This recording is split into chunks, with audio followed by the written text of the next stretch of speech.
Assalamualaikum warahmatullahi wabarakatuh. Halo, perkenalkan nama saya Hilda Aryani Adi. Di video ini saya akan menjelaskan tentang dampak dari pencemaran air. Pencemaran air berdampak luas. Misalnya, dapat meracuni sumber air minum, meracuni makanan hewan, ketidakseimbangan ekosistem sungai dan danau, kerusakan hutan akibat hujan asam, dan sebagainya. Di badan air, seperti sungai dan danau, adanya nitrogen dan fosfat dari kegiatan pertanian telah menyebabkan pertumbuhan tanaman air yang di luar kendali, atau disebut dengan eutrofikasi berlebihan. Ledakan pertumbuhan ini menyebabkan oksigen yang seharusnya digunakan bersama oleh seluruh hewan atau tumbuhan air menjadi berkurang. Ketika tanaman air tersebut mati, dekomposisi mereka menyedot lebih banyak oksigen. Sebagai akibatnya, ikan akan mati dan aktivitas bakteri menurun. Oke, sebelum lanjut membahas tentang dampak dari pencemaran air, mari kita saksikan bersama-sama cuplikan video berikut. Ikan tersebut diduga mati lantaran di aliran Sungai Kasim, Desa Gajah, Kabupaten Asahan, Sumatera Utara. Jakarta Utara mengeluhkan kondisi air tanah di lingkungan tempat tinggal mereka yang terasa.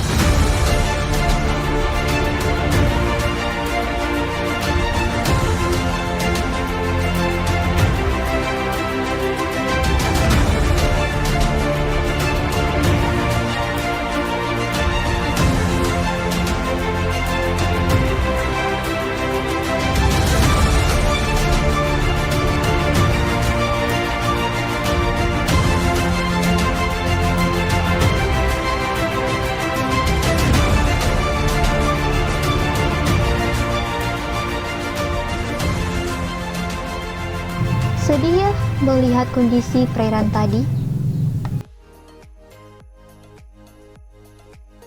Nah, dampak dari pencemaran air ini dapat dikelompokkan menjadi 4 bagian, yaitu yang pertama, dampak terhadap kehidupan biota air, yang kedua, dampak terhadap kualitas air tanah, yang ketiga, dampak terhadap manusia, dan yang keempat, dampak terhadap estetika lingkungan.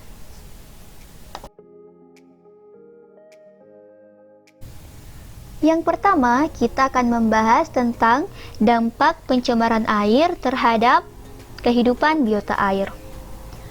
Banyaknya zat pencemaran pada air limbah akan menyebabkan menurunnya kadar oksigen terlarut dalam air tersebut, sehingga mengakibatkan kehidupan dalam air yang membutuhkan oksigen terganggu serta mengurangi perkembangannya. Akibat matinya bakteri-bakteri, maka proses penjernihan air secara alamiah yang seharusnya terjadi pada air limbah juga terhambat. Panas dari industri juga akan membawa dampak bagi kematian organisme apabila air limbah tidak didinginkan terlebih dahulu. Contohnya kasus yang terjadi di Sungai Kasim, Desa Gajah, Kabupaten Asahan, Sumatera Utara, di mana ribuan ekor ikan bukan mati. Diduga ribuan ikan ini mati akibat tercemar limbah dari pabrik kelapa sawit PT Arya Rama Persada yang ada di Kabupaten Batubara. Dampak limbah pabrik ini, aliran sungai yang melewati 4 desa menghitam dan mengeluarkan bau busuk yang menyengat. Selanjutnya, dampak pencemaran air terhadap kualitas air tanah. Pencemaran air tanah oleh tinja yang biasa diukur dengan fecal coliform telah terjadi dalam skala yang luas. Hal ini dibuktikan oleh suatu survei sumur dangkal di Jakarta. Banyak penelitian yang mengindikasikan terjadinya pencemaran tersebut. Contohnya adalah kasus yang terjadi di sekitar Kelurahan Tugu Selatan, Kecamatan Koja, Jakarta Utara, yang mengeluhkan kondisi air tanah di lingkungan tempat mereka yang terasa asin. Selain asin, air tanah ini juga menyebabkan gatal-gatal. Diduga penyebabnya yaitu karena pengambilan air tanah untuk pembangunan menyebabkan penyerapan air laut yang kemudian masuk ke sumur-sumur dangkal. Selanjutnya, Dampak pencemaran air terhadap manusia. Yang pertama, merebusnya air septic tank yang mengandung bibit penyakit dalam bentuk bakteri dan virus dari kotoran manusia dan hewan ke sumur-sumur dangkal yang digunakan manusia sebagai sumber air minum. Yang kedua, pembuangan air limbah dari rumah tangga hingga industri yang menyumbangkan patogen berbahaya bagi saluran air. Yang ketiga, unsur logam berat, pestisida, dan air raksa yang mencemari air, kemudian masuk ke dalam tubuh hewan serta diserap tumbuhan sehingga menjadikan sumber makanan manusia ini telah tercemar. Yang terakhir, pengolahan sumber air baku yang sudah tidak maksimal sehingga airnya masih mengandung polutan dan akan menyebabkan penyakit kulit bila digunakan untuk membersihkan badan hingga keracunan saat diminum.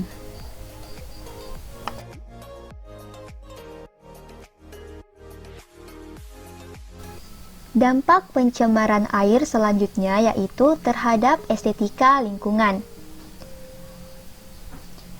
Dengan semakin banyaknya zat organik yang dibuang ke lingkungan perairan, maka perairan tersebut akan semakin tercemar, yang biasanya ditandai dengan bau yang menyengat. Di samping itu, tumpukan sampah juga dapat mengurangi estetika lingkungan.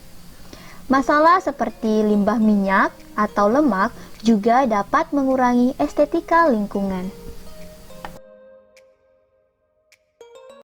Breaking news. Pandemi COVID-19 membawa dampak buruk bagi lingkungan. Sarung tangan lateks dan masker wajah banyak ditemukan di pantai dan selokan sejumlah negara. Sejumlah organisasi yang peduli kepada lingkungan telah menyuarakan keprihatinan terkait hal ini.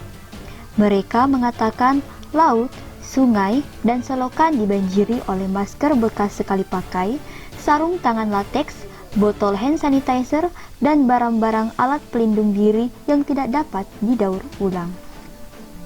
Selain dapat merusak lingkungan, seperti menyumbat saluran air, limbah tersebut dapat mencemari perairan karena mengandung bakteri patogen yang akan membahayakan kesehatan.